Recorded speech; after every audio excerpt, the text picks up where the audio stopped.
It was just after noon on a Tuesday when Clara stepped into the luxury car dealership.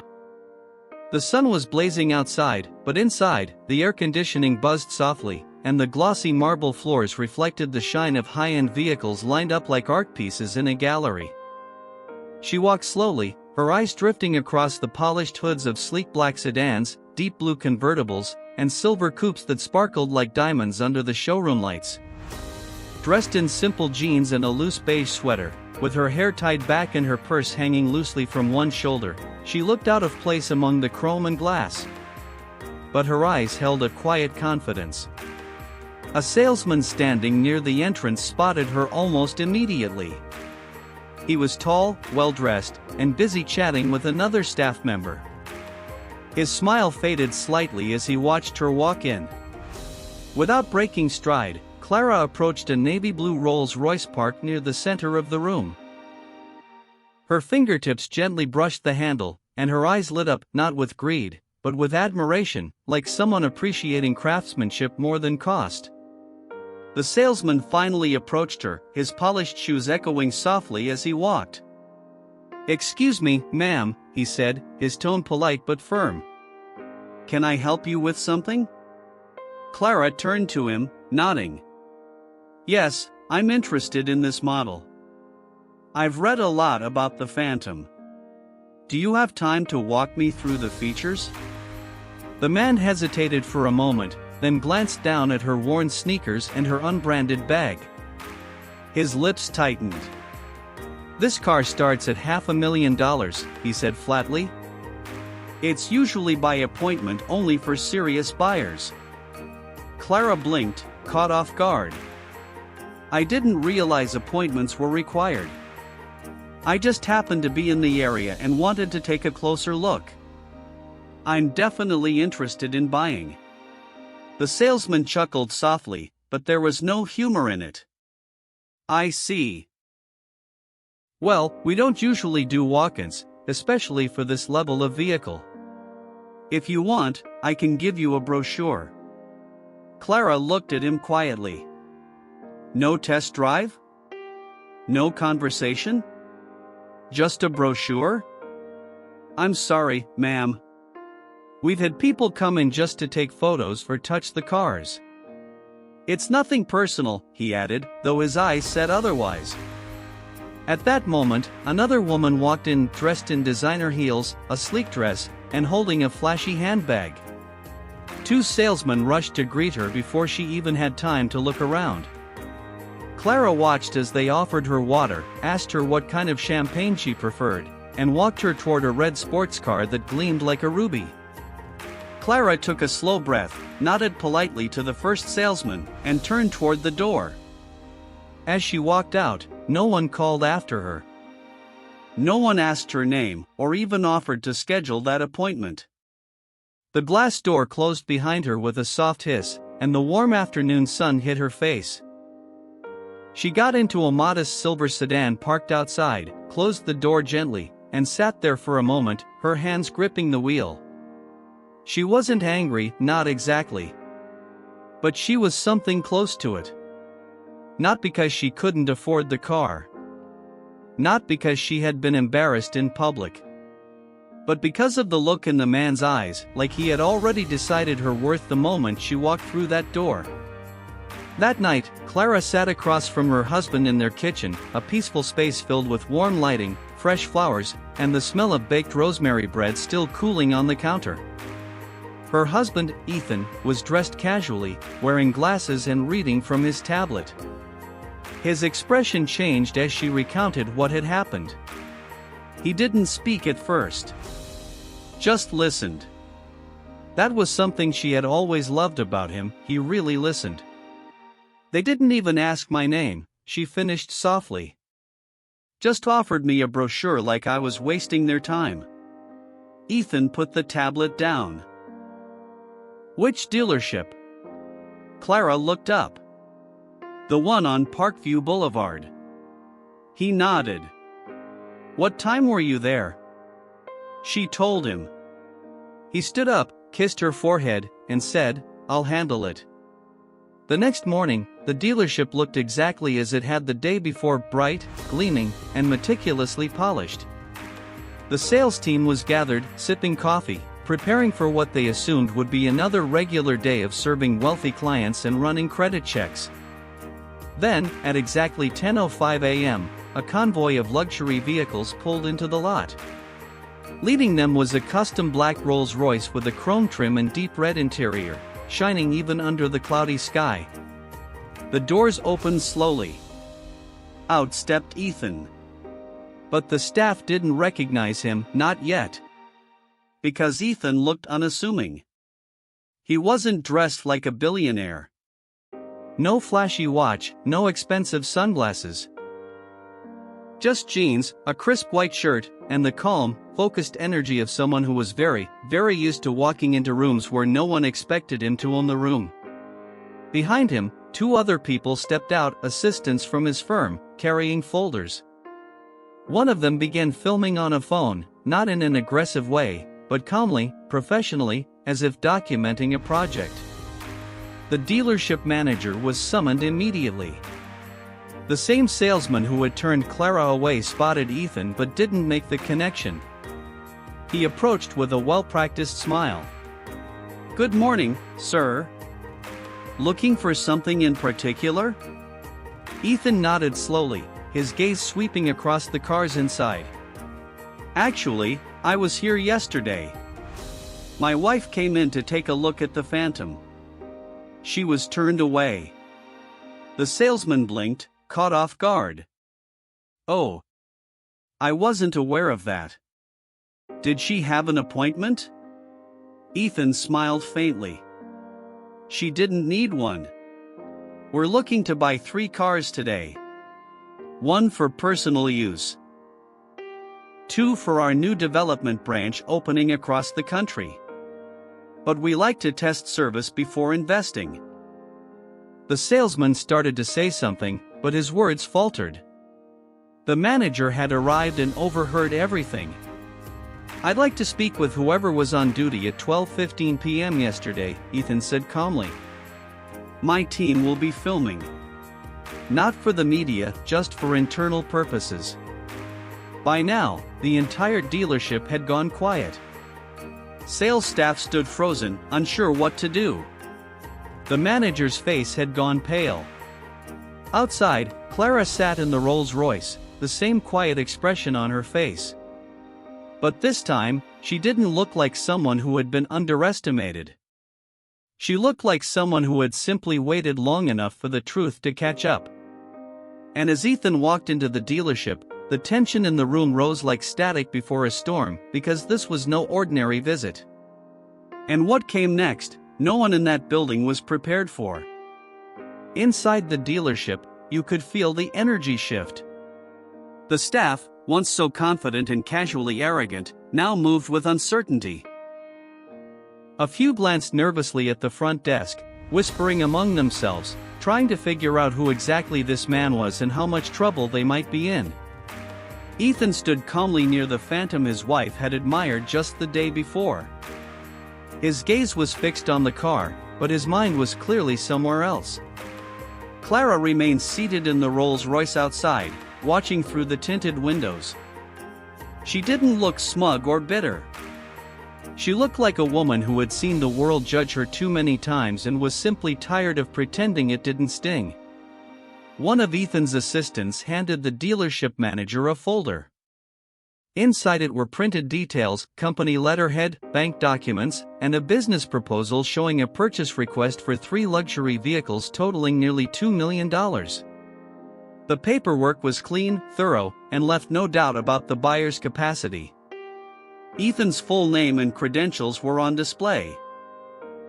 Ethan Marcus Whitmore, founder and CEO of Whitmore Development Group, a name known among corporate elites but not flashy enough for tabloid headlines. He was one of those billionaires who liked to stay behind the curtain, pulling strings quietly. The type people only knew about when they needed something built, invested in, or rescued. The manager cleared his throat, clearly shaken. "Mr. Whitmore, we're terribly sorry. This must be some kind of misunderstanding. If your wife had let us know. She didn't need to let you know anything, Ethan cut in, his voice low but firm. Your staff didn't ask. They made assumptions based on how she looked. I've seen this kind of treatment before, but it's different when it happens to someone you care about. The salesman who had spoken to Clara the day before now stood several feet back, shifting awkwardly from foot to foot. His confidence had drained completely. He avoided eye contact, staring at the floor, silently hoping he wouldn't be asked to speak. But Ethan didn't need him to say a word. The silence said enough. Meanwhile, Clara sat inside the vehicle, remembering all the little things from the day before. The way the staff had looked past her. The uncomfortable sting of being judged for wearing simple clothes and driving a modest car. What they didn't know, and had never even thought to ask, was that Clara wasn't just married to Ethan. She'd been with him before the money, back when he was working late nights at his first startup, renting a tiny apartment, eating instant noodles, and dreaming bigger than anyone dared to believe. She had supported him not because of what he might become, but because she believed in who he already was. That part of their life had stayed with her. Even now, with access to anything she wanted, designer clothes, elite parties, exotic vacations, Clara still preferred bookstores to boutiques.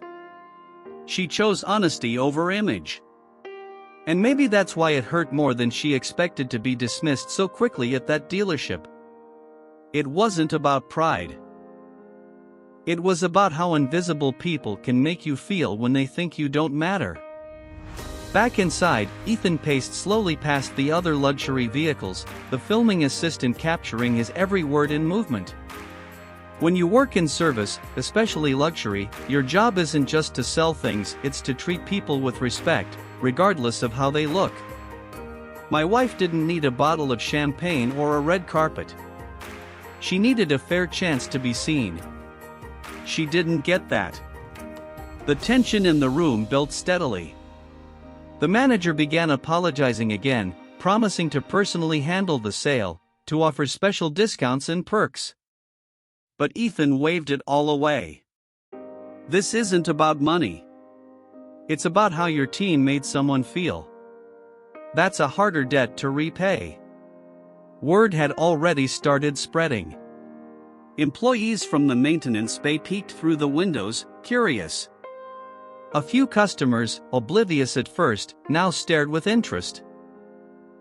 The hum of conversation had died down, replaced with an uncomfortable awareness that something very real was happening, something more meaningful than a sale.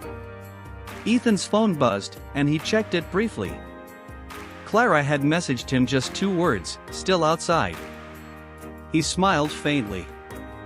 That was her. No drama. Just patient strength. He turned toward the exit and walked out, the sound of his footsteps echoing behind him. As he stepped outside, the sun peeked from behind a cloud, casting a warm glow on the Rolls Royce. Clara rolled down the window slightly, her eyes meeting his. They tried to clean it up, didn't they? She asked softly. They tried, he replied. But some messes don't wipe away with words. He opened the passenger door and sat beside her. The engine purred quietly. Do you want to go back in and pick out a car? She shook her head gently. No. I don't want anything from a place that couldn't even offer me a hello. They sat in silence for a few moments, watching people inside the glass building scramble around like ants in a kicked nest. Clara finally said, "You didn't have to come here." "I know," he said. "But I wanted to." As they pulled away, the staff at the dealership stood by the entrance, some still watching, some pretending to work, all of them silently wondering what had just happened and, more importantly, who they had just lost.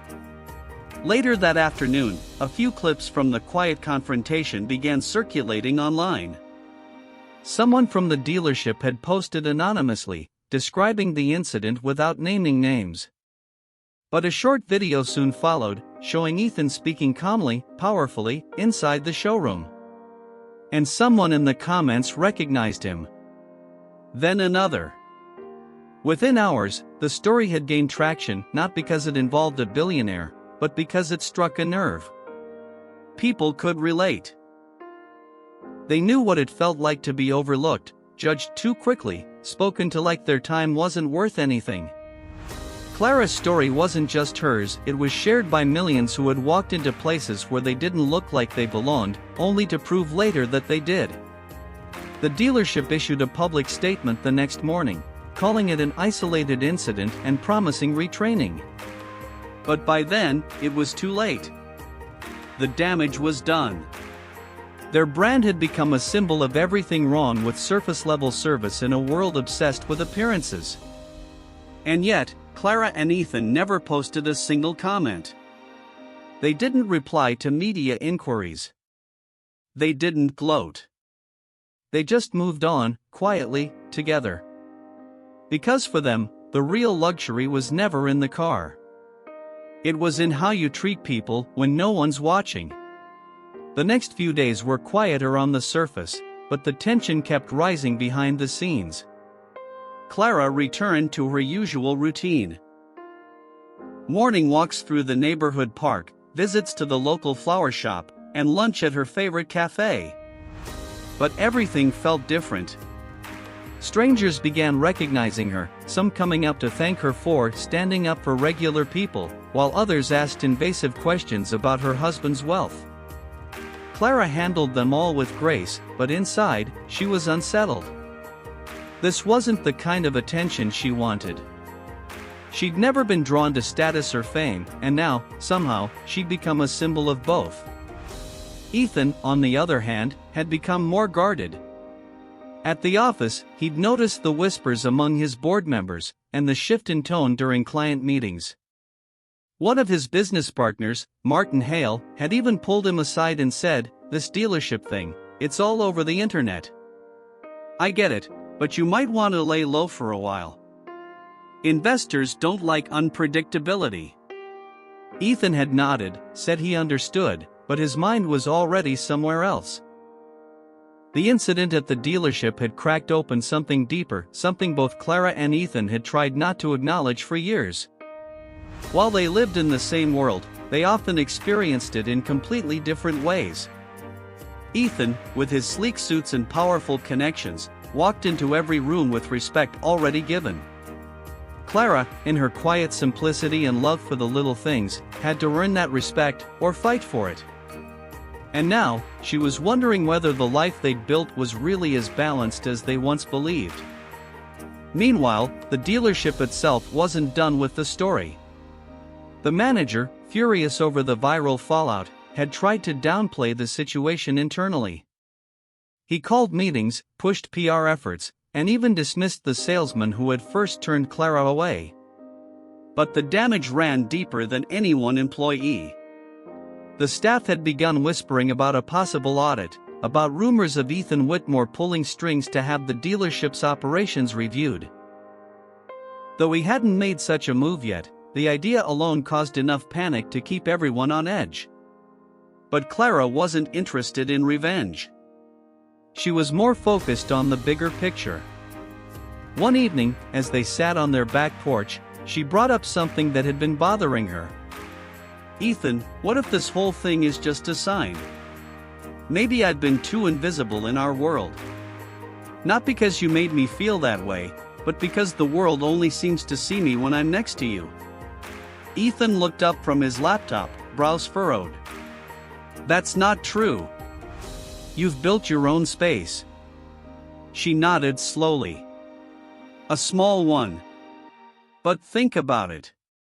If I had walked into that dealership with you by my side, they would have treated me like royalty. Why? Just because you're rich?" He didn't answer immediately. The question lingered between them, heavy. Across town, another subplot began unfolding. Melanie, a young woman who worked the front desk at the dealership, had watched the events of that day from a distance.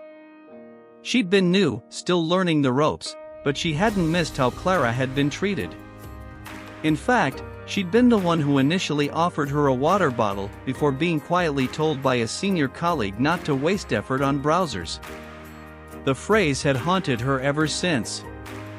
Melanie had grown up watching her single mother face similar kinds of disrespect looked down upon because of worn shoes or faded jackets. And watching Clara get dismissed triggered something in her. So, she started documenting. Quietly. Notes, screenshots of internal messages, even recordings. Not with the intention to harm anyone, but to protect herself. Because deep down, Melanie suspected this dealership had a history of judging people based on appearances. She began to dig into old records. Sales logs. Complaint forms. A few red flags emerged: notes about non-serious customers, most of whom happened to be older, less formally dressed, or women walking in alone. The patterns were there, hidden in plain sight. Melanie didn't know what she would do with it yet. But she knew this wasn't just about Clara anymore. It was about a system that rewarded surface impressions and punished anyone who didn't play the part. Back at the Whitmore home, Ethan had grown quiet over the following days. He wasn't distant, but something was brewing behind his calm expression. One evening, he finally shared it with Clara. "What if I bought the dealership?" he asked. She stared at him, stunned. "Why would you even think of that?" "To change it from the inside. If I own it, I can rebuild it with a better culture. Maybe even use it as a model for how luxury service should be done." Clara shook her head slowly. "That's not fixing the problem. That's just making it yours. People will say it's only respectful now because the owner's wife went through this. That doesn't help the next woman who walks in alone and doesn't have a billionaire husband." Her words hit deep. Ethan hadn't thought of it that way. He'd wanted to make things right, but maybe he'd been too focused on controlling the outcome rather than letting people learn from it. The tension between them grew, not out of anger, but from the pressure of wanting to do the right thing in a world that rarely made that clear. Meanwhile, Melanie had finally decided to take a step. She reached out to a local blogger who often wrote about customer experiences and ethical business practices. She shared her evidence anonymously, letting the facts speak for themselves. Within days, the blogger published an exposé. It didn't mention Clara by name, but readers quickly connected the dots. The article went viral again. And this time, it wasn't just about one woman being dismissed. It was about how often it happened, and how rarely it was addressed. As the pressure mounted, the dealership scrambled for damage control. The regional manager flew in. Staff were interviewed. Legal departments got involved. And quietly, Melanie received an offer, an internal promotion, a raise, and a very clear message not to speak about anything she'd seen. She refused. And in that refusal, a ripple started. Clara, meanwhile, remained largely outside the online frenzy. She watched from a distance, but she didn't join the noise. Instead, she wrote a letter, something quiet, personal, and powerful. Not for the dealership, but for every person who had ever walked into a space and felt like they didn't belong. It wasn't published yet. She wasn't even sure she wanted to. But it was there, sitting on her desk. The tension hadn't broken yet. If anything, it had just shifted. There were more eyes on the situation now, more voices rising in the background. And somewhere, beneath the surface, something was still waiting to change. The story wasn't over. Not yet. The days that followed became a storm brewing in silence. Clara felt like the ground was shifting beneath her feet, not because of something she did, but because of something much bigger, a system unraveling. Every time she stepped outside, she could sense the stares. Not out of judgment anymore, but curiosity. Whispers passed behind her as strangers tried to piece together who she really was. That's her, the woman from the dealership story. Some people treated her like a symbol, others like a spectacle, and very few like a human being. It was exhausting. Ethan tried to protect her from it, but even he couldn't stop the wave. His name was being mentioned in news articles, social media reels, and business forums. The dealership had officially issued a public apology, but it felt hollow, too calculated. "We are committed to improving our customer experience," they had said, in a bland statement that dodged responsibility. No one bought it. People were angrier than before, especially now that more former customers were coming forward with similar experiences. Some even shared stories of being refused service simply because they didn't look wealthy. But while the world debated and dissected the situation from behind screens, Clara stayed mostly quiet. She didn't want to be famous. She didn't want to be the face of another viral controversy. What she really wanted was for people to see what had happened to her for what it was, a moment that reflected how broken things could be, even in the places that looked polished and luxurious on the outside. One night, she found herself sitting on the edge of her bed, scrolling through messages from women she'd never met. "Thank you for showing that we matter too," one read. Another said, "I've always been scared to walk into places like that. Your story gave me courage." Clara read each one with tears quietly slipping down her cheeks. She had never thought of herself as someone who could inspire others. She had just wanted to buy a car. But now, people were seeing themselves in her, and that gave her a strange kind of strength. While Clara wrestled with the emotional weight of everything, Ethan was dealing with pressure of a different kind. Investors were threatening to pull out of one of his newest projects. Not because they disagreed with what he did, but because of the noise it had created. "This isn't good for our image," one of them had said bluntly. "You've brought a lot of unnecessary attention. It's bad for business." Ethan could barely hide his frustration. He knew the truth, this wasn't about business. It was about ego. About how uncomfortable people became when their comfort was questioned. In the middle of it all, the dealership's internal operations took a dark turn. Melanie, the receptionist who had been documenting everything, had gone quiet. Clara hadn't spoken to her directly, but someone anonymously sent her an email. It contained screenshots, conversations between upper management, emails with dismissive remarks about customers based on their appearance, and even one that said, "We should be more careful with who we ignore." The wife of a billionaire could walk in again. That line made Clara's heart stop. They weren't changing out of guilt. They were just scared of getting caught again.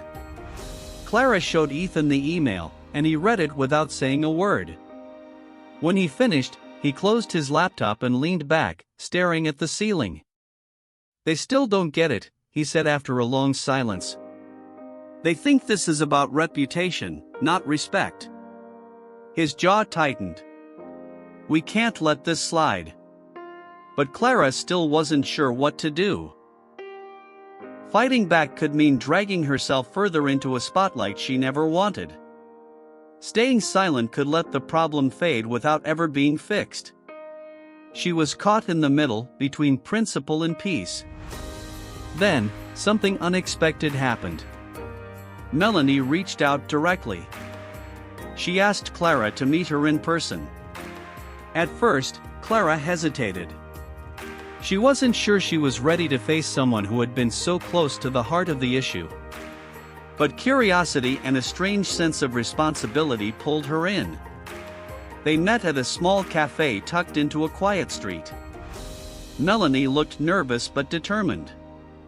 She explained everything, how she'd felt watching Clara that day, how she had started saving evidence out of guilt, and how she was now being pressured to stay silent in exchange for a promotion.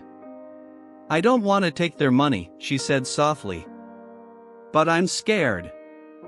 I don't have the kind of safety you do." Clara reached across the table and placed her hand over Melanie's. "You're brave," she said gently. "Braver than I was when I walked in that dealership." And in that moment, Clara realized that maybe this story wasn't just hers anymore. It had become something shared, something larger. And maybe that meant it was time to take a bigger step. Meanwhile, back at the dealership, a quiet panic had set in. The media was circling again, this time hinting at deeper systemic problems. A well-known investigative reporter had begun digging into their practices, and Ethan had been contacted for a quote. He refused to comment publicly, but the reporter knew something was coming. The dealership board held emergency meetings, trying to contain the situation, but cracks were beginning to show. As all of this swirled together, Clara found herself standing at a crossroad. She could walk away now, let things settle, and fade back into her normal life. Or she could step forward, use her voice not to punish, but to push for real change. The thought terrified her. She wasn't a public speaker. She wasn't a social media activist. She was just a woman who once walked into a dealership in search of a new car. But now, people were watching. Waiting. Hoping. That night, Clara sat alone in the living room. The house was quiet, the lights dim. She pulled out the letter she had written weeks ago, the one meant for all the people who had ever been made to feel small. She read it again, and this time, something clicked. The words didn't sound like someone trying to hide. They sounded like someone finally ready to stand up. Ethan walked in and saw her sitting there. "Are you okay?" he asked. She nodded slowly. "I think I'm ready." "For what?" "To stop being quiet." And just like that, the story began to shift again. Not because of another headline. Not because of another luxury car. But because a woman who had once been dismissed was finally choosing to speak. The climax was coming, but not in the way anyone expected. Something much bigger was on the horizon. Something no one at the dealership could control, and no amount of money could silence. The next morning, Clara was getting ready to release her open letter. She had spent hours refining every word, making sure it wasn't just about her experience at the luxury car dealership but about how people are treated based on how they look. Her hands trembled slightly as she clicked post, sending the letter to her social media page and a few journalists who had reached out. Ethan stood by her side, quiet but supportive, knowing this was her decision. They expected the usual buzz, some likes, comments, maybe a few reposts. But what followed caught them completely off guard. Within hours, the post exploded. Not only were thousands of people sharing their own similar experiences at car dealerships, luxury stores, and other high-end places, but someone else came forward, someone from inside the dealership. It wasn't Melanie this time. It was a former sales manager named Josh. He posted screenshots of internal emails, employee group chats, and even secret customer rating criteria used to filter out visitors who didn't match the brand image. Clara and Ethan watched in stunned silence as news outlets picked up the story faster than they could refresh the page. But the real twist came that afternoon. A luxury car blog posted a video of a conversation that had been secretly recorded inside the dealership just days before the incident with Clara. In the video, one of the senior managers was overheard saying, "We don't want people like her dragging down the brand. If we let every basic woman in here, our real customers won't feel special." The audio was fuzzy but clear enough to recognize the voice. It was Mr. Brandt, the same man who had kicked Clara out. Suddenly, the situation wasn't just a story of one woman being mistreated. It was a full-blown scandal involving systemic discrimination, brand elitism, and corporate arrogance. Clara's story had become the match that lit a fire no one could put out. As the dealership scrambled to do damage control, issuing a second apology and suspending several employees, something even more unexpected happened. A former executive from the dealership's parent company, an older woman named Marianne Doyle, reached out to Clara directly. She was calm, composed, and carried an air of someone who'd seen too much. She requested a meeting, saying only that Clara deserved to know what was really going on. They met in a quiet hotel lounge under heavy privacy. Ethan came too, more out of instinct than concern, and the three sat down over coffee. Marianne wasted no time. "You were never the problem," she said. "You were just the first person they couldn't brush aside." Marianne explained that the dealership had been under internal investigation for over a year due to questionable practices targeting high-spending clients while deliberately ignoring walk-ins who didn't look the part. There had even been rumors of partnerships being formed based not on service but on influence. The goal? To build an ultra-elite network where appearance mattered more than integrity. Clara had walked into something far bigger than she imagined. They were trying to create a brand that wasn't just exclusive, Marianne continued. They wanted it untouchable. Untouchable even to people like you. That word you hit hard. It wasn't personal. It was systemic. Marianne had resigned months earlier, unable to stomach the direction the company was headed. But she had kept her documents. Emails, meeting recordings, internal memos, all of it. She now wanted to hand it over to Clara. "You'll know what to do," she said softly. Clara sat stunned. She hadn't asked for any of this.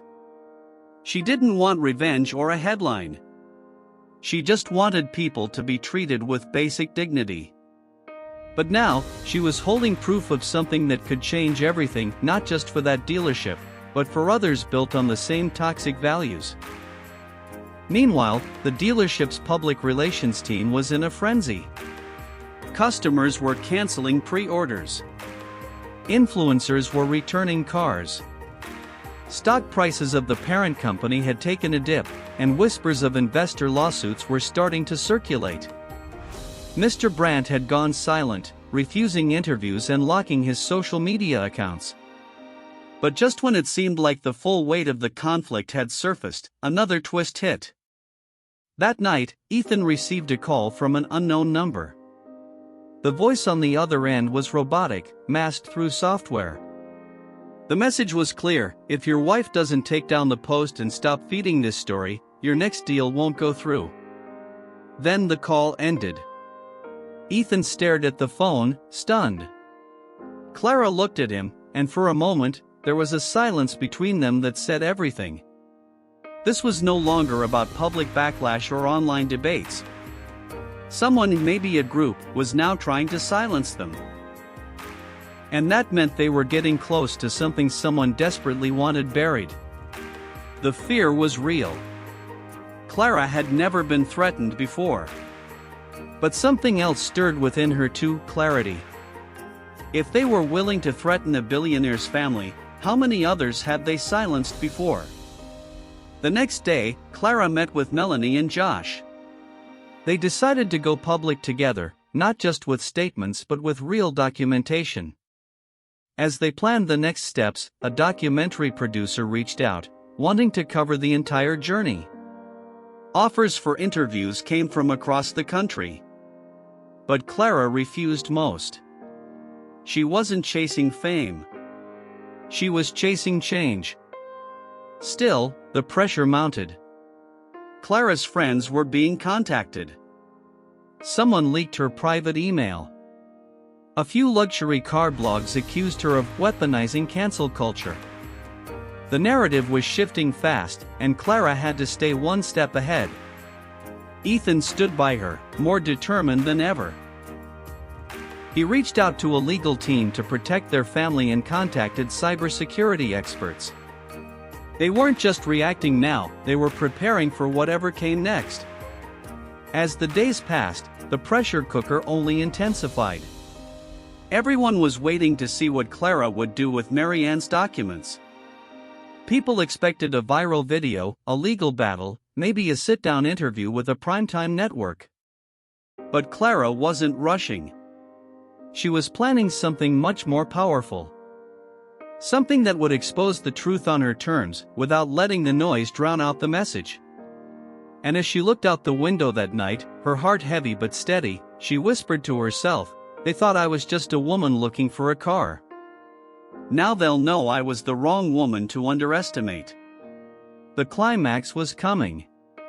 And this time, Clara wasn't walking into a dealership. She was stepping into history. Clara stood in front of the mirror, hands clenched, heart steady. The press conference was only a few hours away, but the weight of everything that had led to this moment pressed hard on her shoulders. Ethan gently placed a hand on her back, grounding her. Neither of them had slept much. Too many voices, too many threats, too much pressure.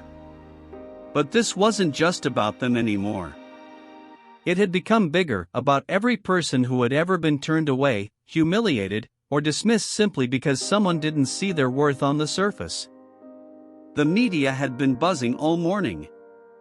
Billionaire's wife set to expose luxury industry secrets. The headlines ranged from curious to chaotic, and Clara had become the face of a much larger fight. She wasn't comfortable with that label. She didn't ask to be a symbol.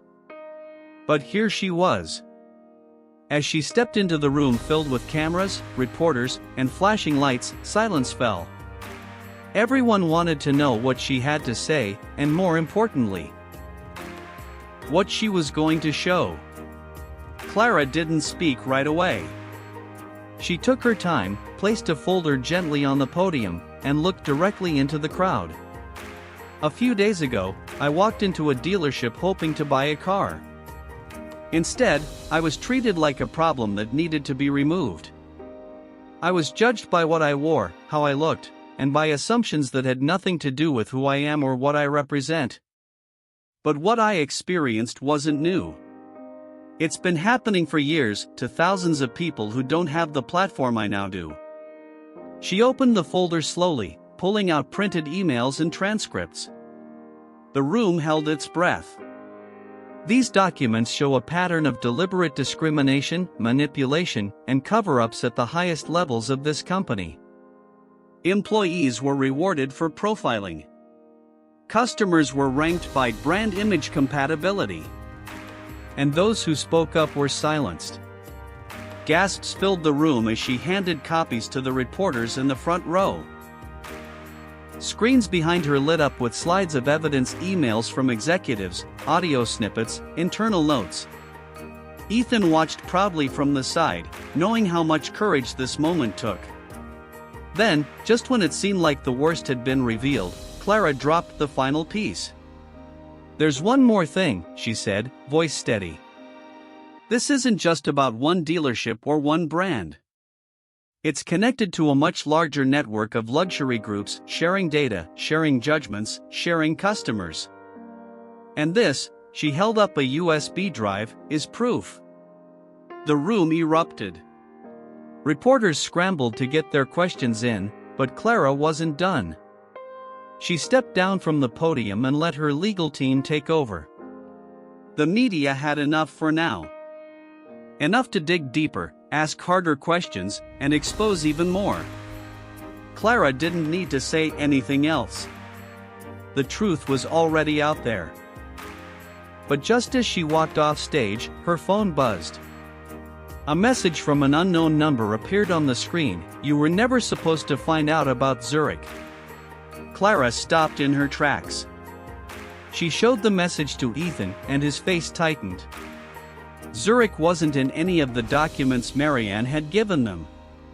But Clara remembered the name. It was whispered once in a conversation she had overheard between Melanie and another employee. It was a code, or maybe a project name. Either way, it wasn't over yet. Later that evening, while Clara and Ethan sat together reviewing everything that had come out, their lawyer rushed in with breaking news. The parent company of the dealership had just released a statement, not a denial, not an apology, but something more shocking. They claimed they had launched Zurich as a loyalty program meant to tailor experiences for ultra-premium customers. But buried in the statement was a small detail.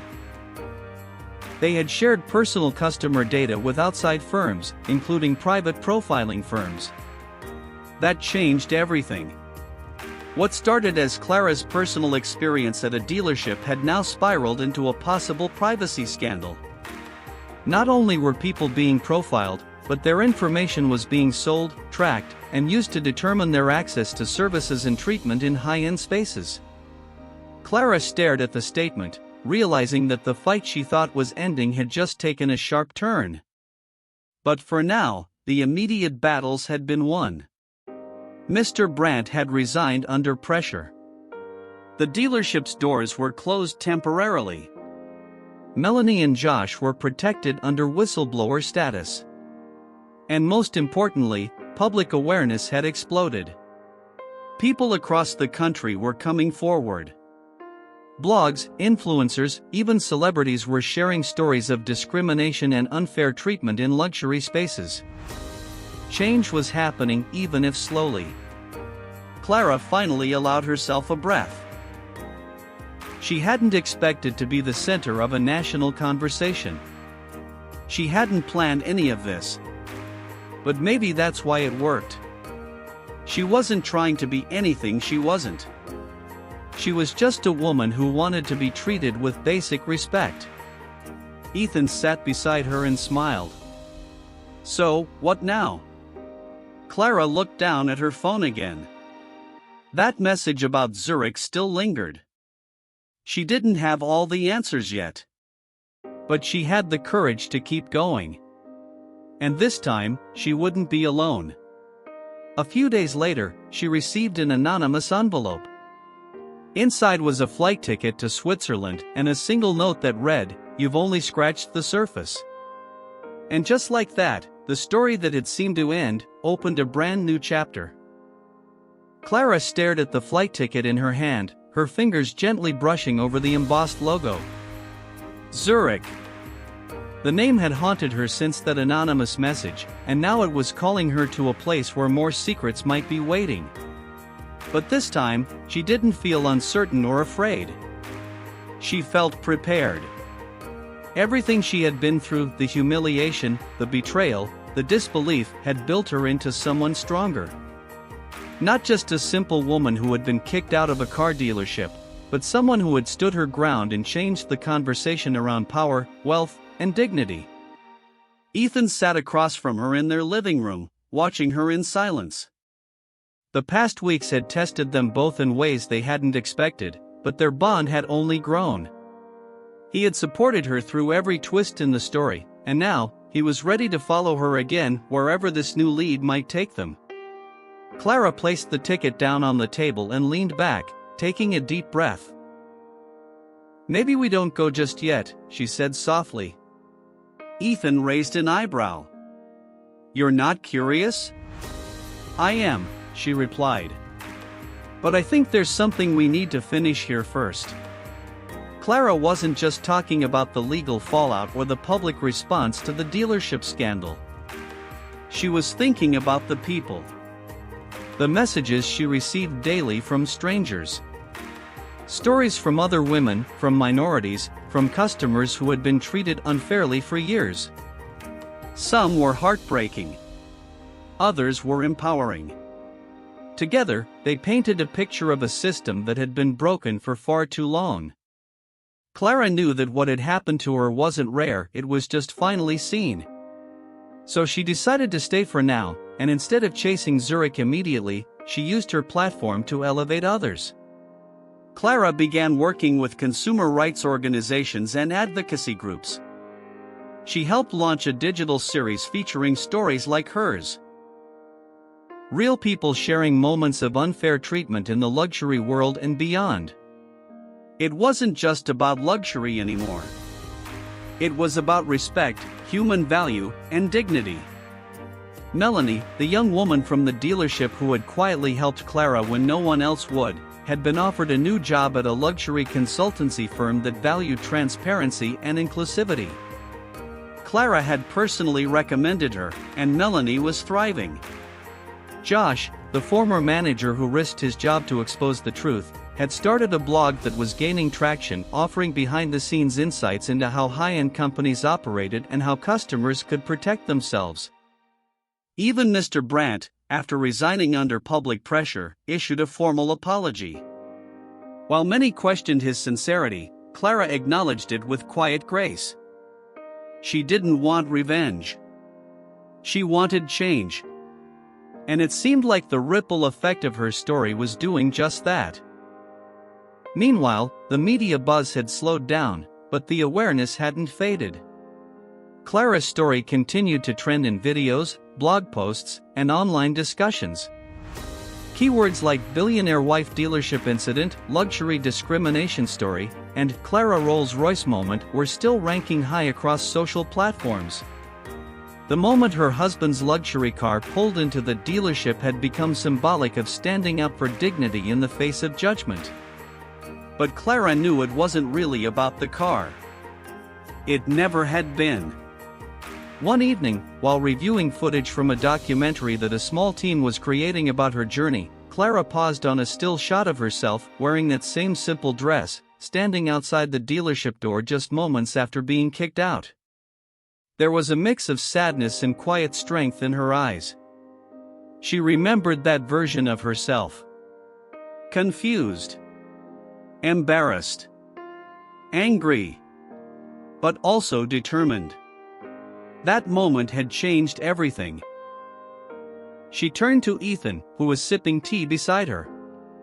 "Do you think this will last? The change?" He set the cup down and gave her a knowing smile.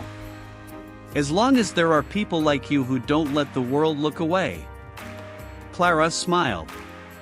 Not because she believed she was anyone extraordinary, but because she now believed that even ordinary people, especially ordinary people, could change the world, one brave step at a time. A few weeks later, she finally booked the Zurich flight. Not out of anger or curiosity anymore, but with clarity. She wasn't chasing down secrets. She was simply ready to keep learning. Whatever Zurich held, another cover-up, another layer of the story, or maybe even a clean break, she would face it with open eyes. As the plane took off, Clara looked out the window, her reflection faintly visible in the glass. From a woman ignored in a showroom to the center of a national conversation, her journey had been unexpected. But it had also been meaningful. She had uncovered more than a luxury scandal. She had uncovered how quickly people are judged, how deeply systems are flawed, and how important it is to speak up even when your voice shakes. Back home, the dealership remained closed under investigation. A new company had taken interest in the property, one led by a woman who had followed Clara's journey from the beginning. She reached out to Clara with a simple message: "Let's build something better." The story that had started with shame ended with opportunity. And for Clara, that was enough. Not everyone would remember every detail of her experience. But they'd remember what she stood for. And that was all she needed. As she leaned back into her seat and closed her eyes, she felt peace. The kind of peace that only comes after standing your ground, facing every challenge, and walking forward anyway. She didn't need revenge. She didn't need applause. She had her voice, her truth, and a world that was finally listening. And for a woman who had once been kicked out just for being underestimated, that was more than enough.